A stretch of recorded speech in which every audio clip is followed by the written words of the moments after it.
Mo. Bun down is the sound. You know how we do. This is, of course, the Lounge Presents podcast. We're live streaming on Twitch right now, and we're on demand on Spotify, Apple Podcasts, and YouTube. This evening in the lounge space, the lounge space is blessed this evening. We've got a very special guest. We've got someone who has a lot to tell us about a book that they had written. So right about now, let's introduce into the lounge space Seth Neblett. Thank you. Thank you. Hey, Thank you. give him his proper.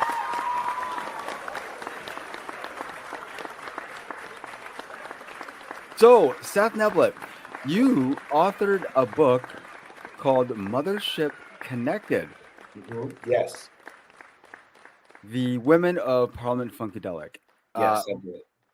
We were definitely going to get into this because I feel like we're now in a time where a lot of these stories that get left behind in the lore Mhm. of a lot of these cultural time frames, we're now in a position where we can bring that now into the fore and people can see, there's so much more involved, in so many musical movements that we love. You know what I mean? Yes. So we always start off by asking our guests how they were introduced to whatever the topic is that we're talking about. But in your case, you were born into it. Correct. Yes. why don't Definitely. you why don't you let them know who your parents are? All right. My mother is singer Mallia Franklin, known as the Queen of Funk in the entertainment industry, and my father was a drummer, pretty successful studio and live drummer by the name of Nate Neblett, who started out with a group called the Nightlighters, which later became the New Birth. New birth, hell yeah. Yeah.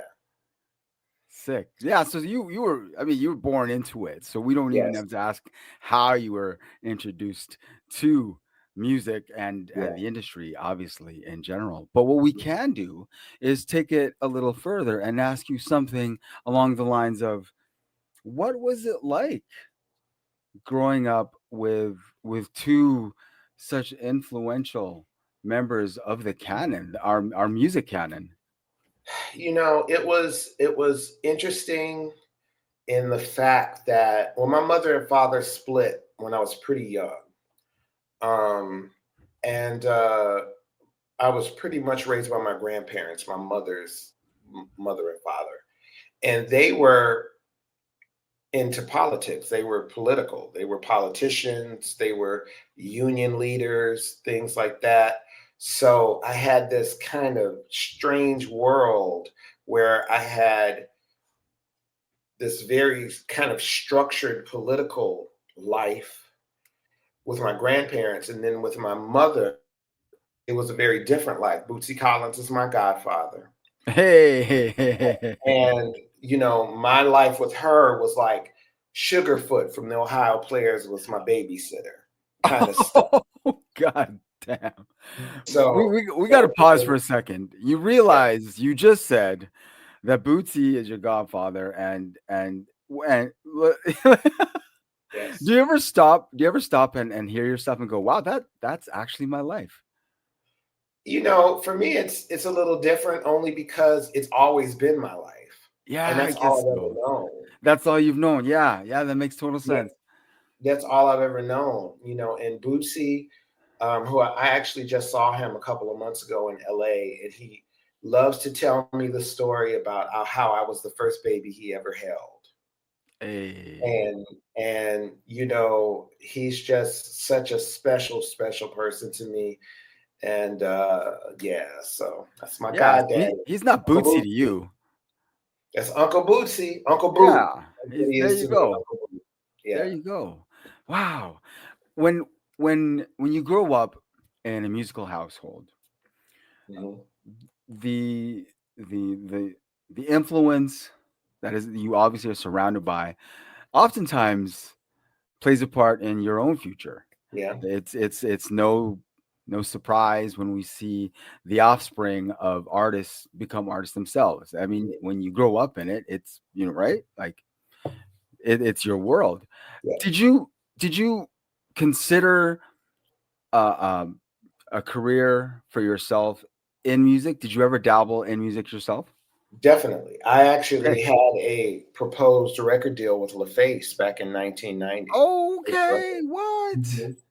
Yeah, it's a part of Okay. my story. Yeah, I was at the time I was in a duo. It was myself and a best friend of mine who was a female singer. And interestingly enough, she worked with a guy who was Babyface's brother-in-law. Okay. He was the brother of Babyface's first wife, Okay. not Tracy Edmonds, but the Right. girl from when he was, in the deal and trying Yeah. to become Babyface. Yeah. That Yeah. wife. Yeah. And so LaFace at the time had just gotten their production deal. They weren't an official record label yet, but they had their cousins, uh, twins, Derek and Dwayne Ladd, with their A&R scouts, and they were trying to find talent for LaFace. And Okay. kind of had a plan that they wanted their first three acts to be a solo male, a solo female, and a male female duet, Mm. which me and my friend fit in that male female duet situation. Okay. So we got this guy a demo and got him a picture, and he got it to the Ladd brothers at LaFace. And about a month or so later, I got a call from the Ladd brothers, and they basically said, and this is how the music business is. They say, we want you, but we don't want your friend. Mm-hmm. We want you as a solo artist. Mm-hmm. And I never could really give a real yes or no because I was 18. I was kind of insecure. I felt I needed Yeah. that other person. Yeah. And I wasn't really 100% sure about the situation. They had signed a female singer by the name of Sony, and they had her in the studio, and she was doing some things. And so I had some back and forth. I never got a chance to meet Babyface or LA. And I think that if I had, it probably would have cemented the deal only because of Babyface's, for music people that know, Babyface's connection to Bootsy. Mm-hmm. Bootsy is actually the person that gave him the name Babyface. Yeah. And if I had gotten to Babyface in LA and said, hey, I'm Mallia Franklin's son from Parliament-Funkadelic, and Yeah. Bootsy's my godfather, and all of this, things might have been different, but that's not what Right. happened. Right. So anyway, the deal didn't happen.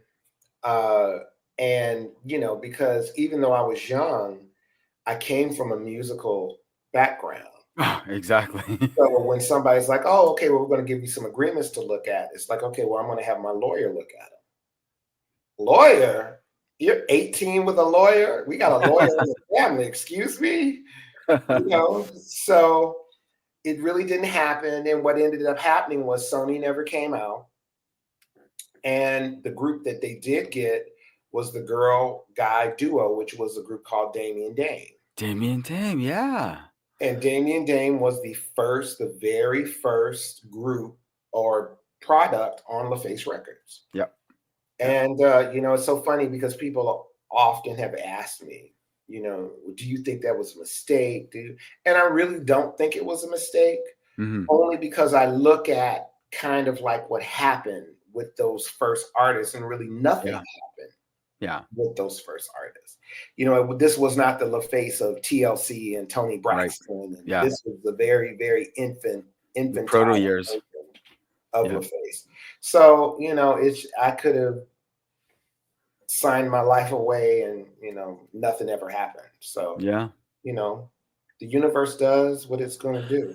Exactly, though, right? I Yeah. mean, things happen so Yeah. that other things can happen. That's right. That's right. Right? It just wasn't meant for me. That wasn't my journey. Yeah. But it almost was my journey. It almost was. That's some nice lore to have in your history there. Yeah. Now, you are a creator yourself. Yes. Mhm. Uh, I didn't even realize that you were the co-host for Apollonia's podcast. Yes. That's I was me. like, wait a minute, this is Yeah. the same Yeah. guy. Yeah. That's me. Mr. Seth, as she calls me, Mr. Seth. Yes. There you go. So Yeah. obviously, you're still in the business, you're Hmm. still in the industry, and you have been. I've looked into some of the things you've done. You obviously still a hand in the business, just from another vantage point, really. Yeah. Different perspective, definitely. Yeah. Hmm. Now, when the initial origins, the first drafts started to form for this book, how Hmm. far back are we talking about? This book actually started, this version of this book actually started around 2005, 2006. Okay. And it was a book that was created really out of necessity. Mm, Um, what happened was that in 2003, I was introduced by my mother's attorney to a documentary director by the name of Paul Justman. And Paul Justman had just done a acclaimed documentary called Standing in the Shadows of Motown about the Funk Brothers. oh, okay, yeah, Mhm.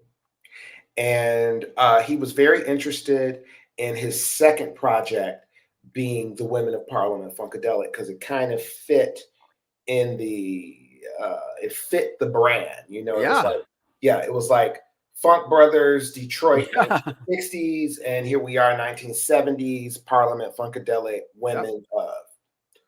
So me and Paul became really good friends, and Paul shopped the idea for probably about a year or so to production companies, and nobody was really biting. It seemed like nobody really cared at that point about the story.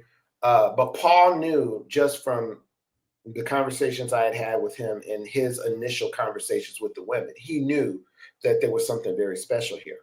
So after about a year of him not being successful with shopping it as a documentary, he said, Seth, I think you're going to need a book. He said, even Standing in the Shadows started out as a book and then became a documentary. Very cool. So the focus shift, and now it was time to try to do a book. And in the beginning, I was not set to be the writer of the book. We were actually talking to writers, people that had done stuff before, Right. about being the possible writer of the book. And probably at that time, for probably about 10 years, this is kind of how I got into the other phase of entertainment business, kind of like the management and other phases.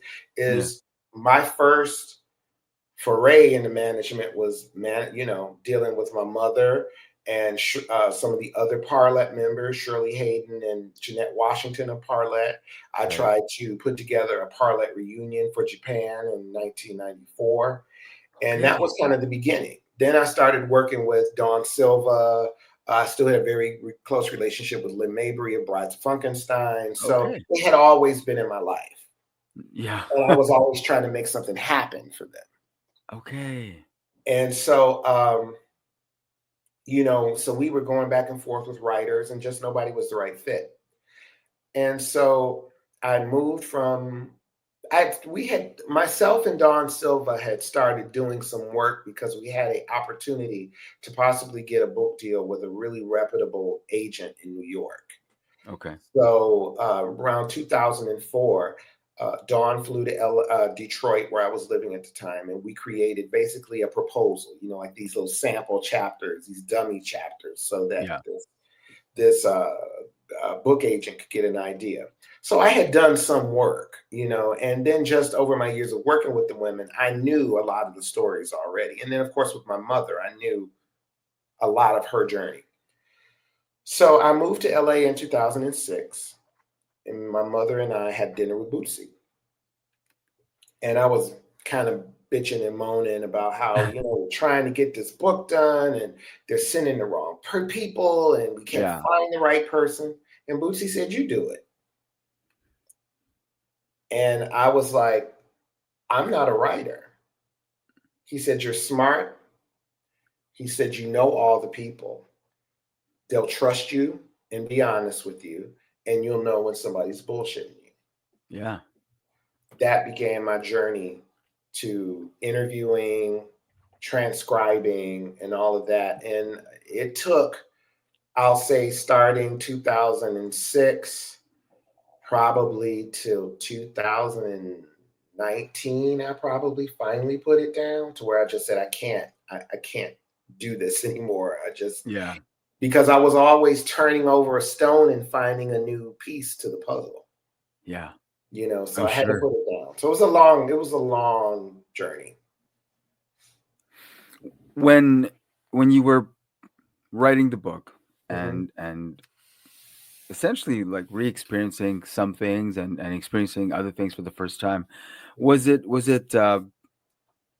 difficult for you? Did it feel like this is like the pressure of being the one to tell the story? Did you ever feel that? I think I did until my mother passed away in 2010 Mm, at 57. mm, When she died, I had a whole new mission yeah, to get it done. there it is right there. And I couldn't go on fear. I couldn't go on anything because, see, I'm a guy that, I have receipts for everything. I record Mm, everything. Um, every interview that I did for that book was either on audio or video. Um, and I just wasn't going to be fearful of it. I just had to finish it. And if for nobody else, I had to finish it for her. So, she was living when this whole thing started. And, losing her, losing Debbie Wright, another Parlet member, losing Gary Scheider, who gave me a lot for the mm-hmm, book, P-Funk guitarist, losing mm-hmm, Ron Dunbar, P-Funk producer, losing Belita Woods, losing Bernie Worrell, mm-hmm. losing Ron Ford, another P-Funk producer. These were all people that I had interviewed for the book. Wow. And, and it was important for my mother's story and the women that did participate, their stories. It was important to get their stories out there, but it was also important to not leave the voices behind of the people that have gone on, that gave me their voice and gave me their Yeah. story to put in this book. So Yep. it was a whole new determination. When my mother passed away, it was a whole new determination, and nobody was going to stop me. Makes total sense. Yeah. That, if anything, that would just fuel you further. Yeah, definitely. There you go. There you go. I love it. I love it. Yeah.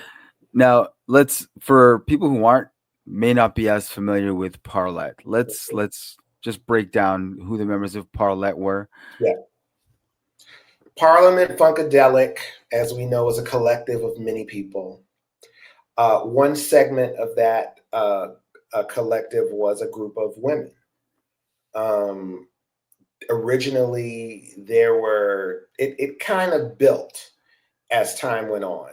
When Parliament-Funkadelic went on the legendary Mothership Connection tour in 1976, George Clinton added 2 female members, the very first 2 female members of the group, which were 2 women, Debbie Wright and Jeanette Washington. Now, Debbie Wright had been singing on Parliament-Funkadelic stuff since the early 70s, along with my mother, Mallia Franklin. And if my mother had still been in Detroit and had not moved to LA when the Mothership Connection tour happened in 76, it probably would have been Debbie Wright and Mallia Franklin, would have been the girls. Yeah. But it was Debbie Wright and Jeanette Washington. And then about 5 months into the tour, George picked up 2 more female singers that were background singers for Sly and the Family Stone. He picked up Lynn Mabry and Dawn Silva. And then maybe about 6 months after Lynn and Dawn came, when he was ready to take this group of women and break them off into their own sectors, their own groups, and get them record deals, his vision was to have a duo and a trio. So he was one girl short. So he kind of did the whip around, came to LA and took my mother. And he said, you're the missing link. And I'm bringing you back in and let's go do this. Hey. So 1977, all the women were part of the group. And my mother, Mallia Franklin, Debbie Wright, and Jeanette Washington became a group called Parlet. And Lynn Mabry and Dawn Silva became the Brides of Funkenstein. Yes, sir. Yeah. Yes, sir. If there's one question I had about, like, Parlet dropped 2 records, 2 full lengths. 3, actually. Oh, right. The Third one came out a little bit later. Yeah. Yeah, damn. Totally forgot about that. Yeah. But for the second one, was your mother not involved in the full recording of the second one? She recorded 4 of the 6 songs on that album. Okay. Yeah, she recorded the majority of the album. Yeah. And the young lady that replaced her, Janice Evans, did the last 2 songs. And what led to that replacement?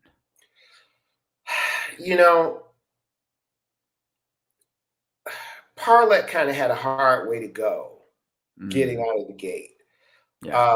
They lost Debbie Wright a month after the first album came out.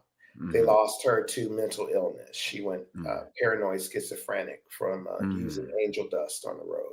Oh, damn.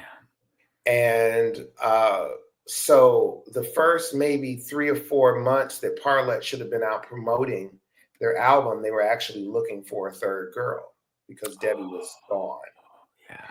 And at that time, as we're not talking about a time when there was like MTV and stuff like that. You had to be going to record stores. You had to be going to radio stations. You had to be doing album signings. That was you had to be doing interviews in magazines. That's the way that you got promoted.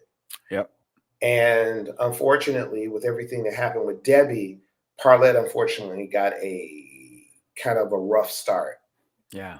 They did end up finding a replacement, a woman by the name of Shirley Hayden, who was featured in this book as well. So as well as Debbie Wright. And Shirley came in, and the other factor of why Parlet kind of got the short end of the stick was because my mother had known George since she was 14 years old. Whoa. Yeah. And George was very close to our family. George lived with our family for a year while he was trying to get things up and going before, everything was happening. Yeah. So our family and George had a very tight-knit relationship. Yeah. When my mother did Pleasure Principle, the first Parlet album, she just was not getting paid correctly. And it started becoming an issue.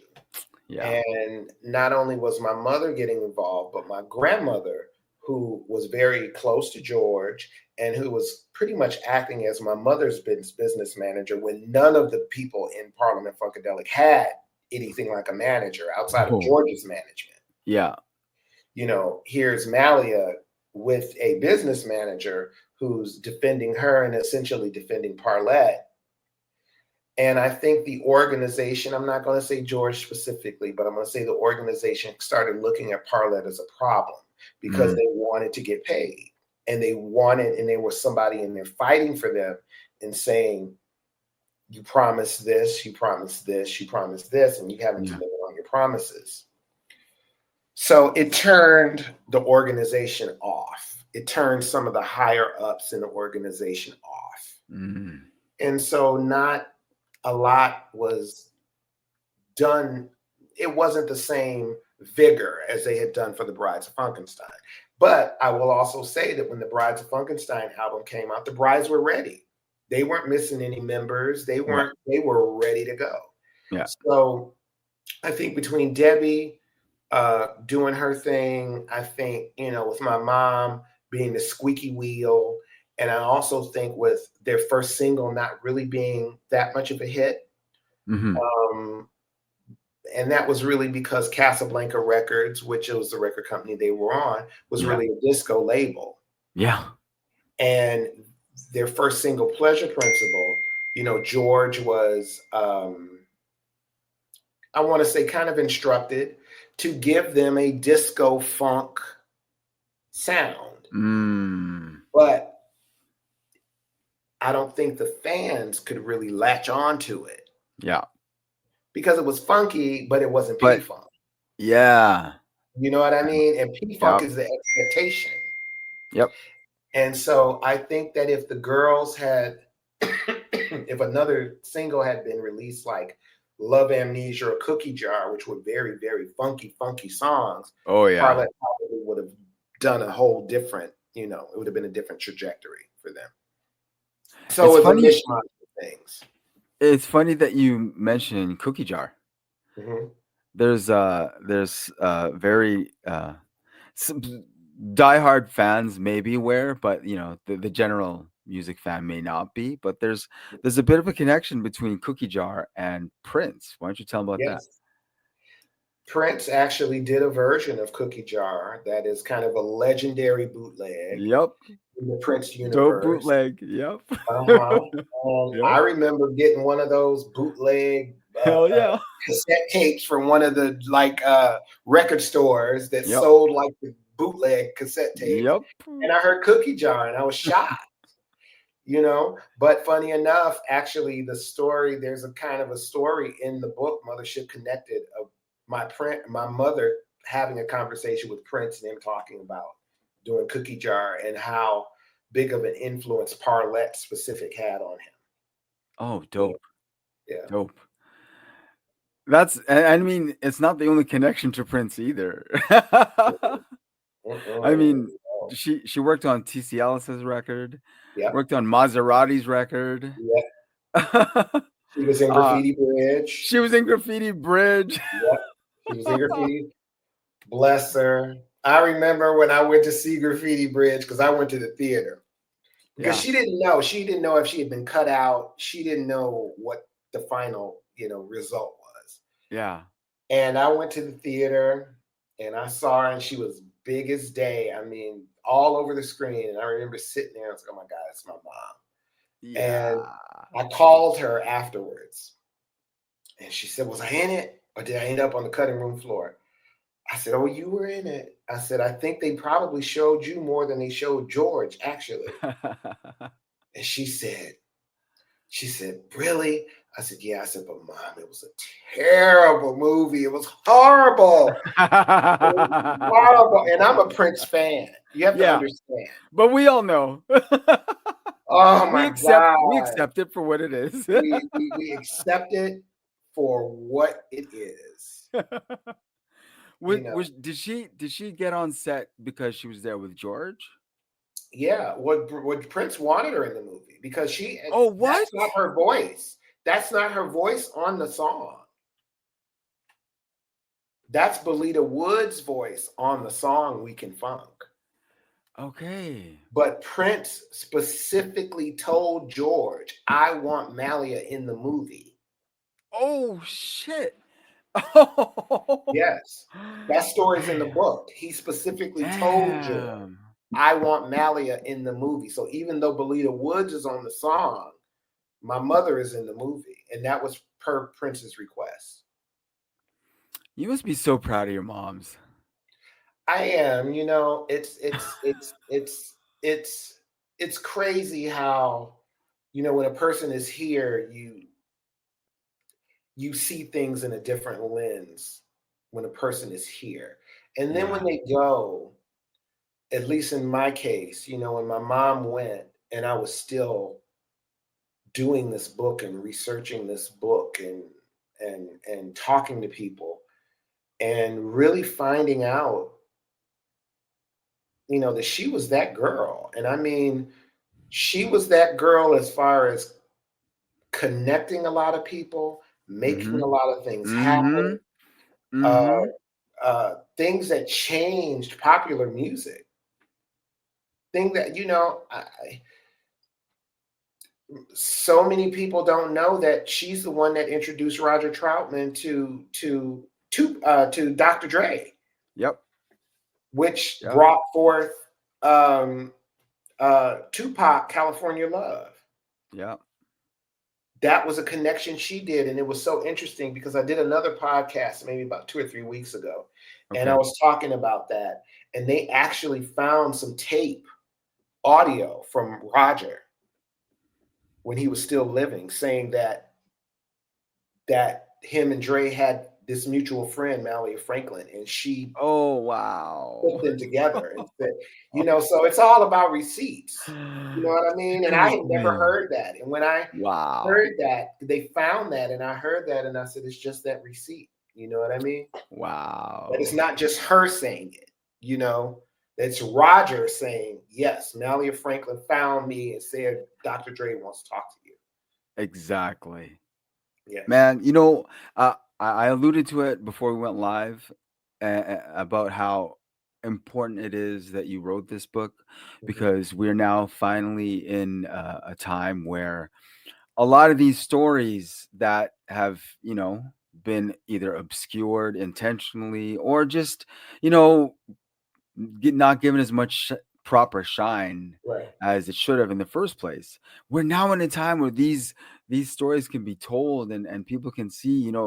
We've covered this topic on this show previously about the participation of women in hip hop Hmm. and how in the early years of hip hop there were a lot of women involved, but they don't get mentioned with the Cool Hercs or the Right. Flashes or you know what I mean? Yeah, it's the So misogyny of the music business. exactly, Mhm. exactly.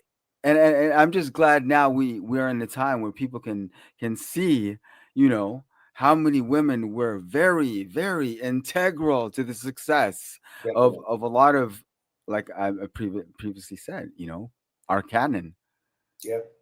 right? Yeah, So it's true. I really salute you for doing this book, and it's so important. Thank you. It's an integral part of the canon, and people need to know. You know what I mean? Because P Funk is, I mean, come on, it's P Funk. You know what I'm Yeah. saying? It's Eh, Parliament-Funkadelic, man. And exactly. yeah, and one thing that I always say about this story is that, and maybe because I was in it to a degree and witnessed a lot of stuff myself, uh, I've had so many people that have said to me, including one of the people who was a uh, woman that was supposed to possibly be the writer of this book Hmm. 20 years ago, Hmm. that had a really good relationship with the Women of Parliament-Funkadelic. And she read the book and she texted me and she said, you were destined to write this book. You had to write this Hey, book. there you go. She said, now I understand. There Now that you I've go. read it, I understand that you were destined to write this book. Exactly. So, I mean, hey, you don't know how the universe is going to turn, because I'm going to tell you, I had absolutely no intention of being a writer, being an author, I did not see that as my goal. I didn't see that as anything that was going to be a part of my life. Yeah. But, I mean, the fact that now I have a book that was number 1 on Amazon for 2 weeks, Yes. already, Yes. and Yes. I'm glad and you mentioned that because I was just about to. it's crazy. It's bananas. It's bananas. That's And awesome. it's like every day I'm having somebody either DM me or post something on social media, and they're like, you have to get this book. You have to read this book. A really well-respected music historian, Marcus Chapman, who I've known on Facebook pretty much for the past 20 years. And he's always been asking me for the past probably 5 years, when is this book coming out? When is this book coming out? Right, right. And he finally got the book, and he posted on Facebook yesterday. He said, I just finished this book and it was worth the 20-year wait. Hey, there you go. So these kind of things happening around me just tells me that, your destiny is your destiny is going to be what your destiny is, and the universe Exactly. keep universing. Yep. That's it doesn't get any more straight than that. You know Yeah, what I'm saying? yeah, That is the straight up and down truth. yeah, God damn. yeah. Well, yo, Seth, I really want to thank you for spending time with us in the lounge space this evening. No problem. Um, I'm glad that this book is out there because as I already said, I feel it's really important for a Thank lot of you. these stories to be told Thank now, you. especially while some are alive, and or at Yes. least in this case, you know, at least alive to see that their stories were about to be told. Yes, and I want to thank the women that were, I want to thank everybody that was a part of the book. George Clinton, Sly Stone, rest in peace, Bootsy Collins, and everybody else. But I definitely want to thank Cheryl James, who was a road manager who gave a lot of herself in this book. And also the main five participants, because it's not every woman that was a partlet or a bride. Right. But but I approached all of them. Some of them didn't want to do it for their own personal reasons, but Yeah. I have to give shout outs to my mom, Mallia Franklin, and Debbie Wright, Yeah. rest in peace. And I have to give shout outs to Shirley Hayden of Parlet and Lynn Mabry, Dawn Silver of the Brides of Franklin. Hell yeah. Yeah, for trusting Hell me. yeah. So dope. So Thank dope. you. Well, thank you again, Seth. And you know what? I hope we can get you back on because Anytime. I'd love to talk Anytime. about your pod. Anytime. Let's do it. Anytime. You just Okay. let me know. I'll come back. Okay, sweet. Yeah, let's do that. All right. Yeah. Okay. Mothership Connected. The book is out now. Get it online. Get it in your local bookstore. Yeah. Seth is out and about promoting the book. Yeah. I'm in Uh, Atlanta now in a hotel room. there you go. See what I'm Yeah. saying? Out there Yeah. hustling that book as should be. Yes. There you go. Thank you again. And yes, we're most definitely going to get you back on the show. Okay. All right. Anytime you let me know. All right. Be easy. Okay. Peace. All right. Bye bye.